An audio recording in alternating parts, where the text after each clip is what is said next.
Did Trump just fix the stock market? Well, that's what we're going to be kind of covering today. So I hope you guys all enjoyed this. If you do, smash that like button, subscribe. And if you guys are watching this and you're like, who is this random guy on YouTube? My name is Carter. I'm a full-time trader in the stock market. And we're going to talk about what happened and why this caused the stock market to rally up 3%, which is billions of dollars in market cap instantly added to the market. So I hope you guys all enjoyed this. And if you guys want to learn more about investing and trading, check out our school. It's in my bio. And you guys can use code TRADER to get 51% off. We talk about how to find undervalued stocks, strategies, mindsets, everything when it comes with navigating the world of trading. So check it out down below. And guys, let's jump into this. So I think we all know over the past couple of months, there has been so much volatility in the market because of tariffs. Tariffs have, been one of the most popular terms that we've heard as investors in a long time. Now, there's been good things, there's been bad things, right? And overall, what this brings is uncertainty. And what happens when we go into uncertain times, people want cash. So what we see a tendency of seeing is people pull their money out of the market and they invest into other assets, or they just leave it in their bank as like a savings.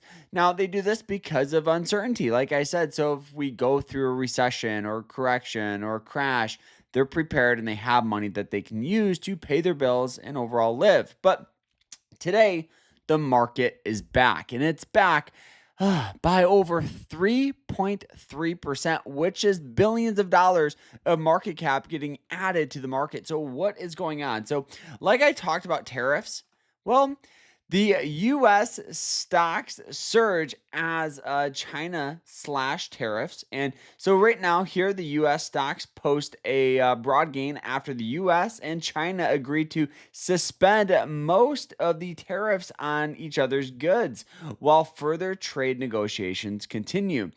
So pretty much what this pretty much means is right now there's not going to be any tariffs. It's going to be on like a 90-day pause. Now, obviously, there's still going to be uncertain times ahead, but this is still a good thing for both countries, in my personal opinion. Obviously, some people love tariffs, some people don't like tariffs. Now, looking at this here, we've seen a lot of stocks climb into sectors like utilities, treasuries, and gold. The Magnificent Seven, for those of you that are like, why would you invest into mags? As you guys can see, where is it, mags?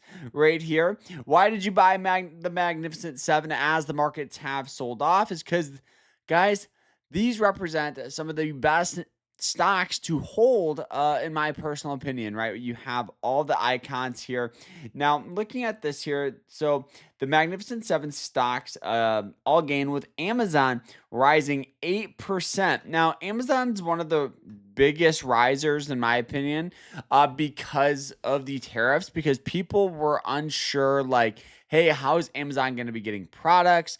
Is it going to be going up? Are they going to be losing revenue on this? So Amazon got hit pretty hard, and we've seen a nice little rebound from it. So I definitely think that's a good thing here. The Treasury says the U.S. collected about 7.6 billion more in custom duties in April than the previous month as revenue from tariffs accelerated. So the Dow Jones climbed 1,100 points.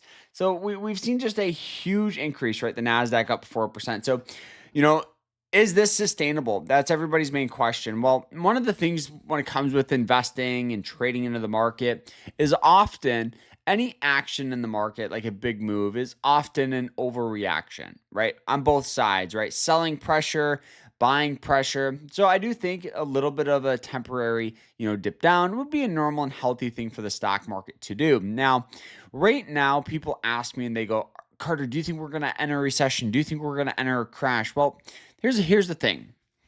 A lot of it, I don't know. If I knew, I wouldn't be driving a Ford Focus, right? That's the biggest thing. Nobody knows, right? But what we can do as traders, as investors, is prepare. So how do you prepare?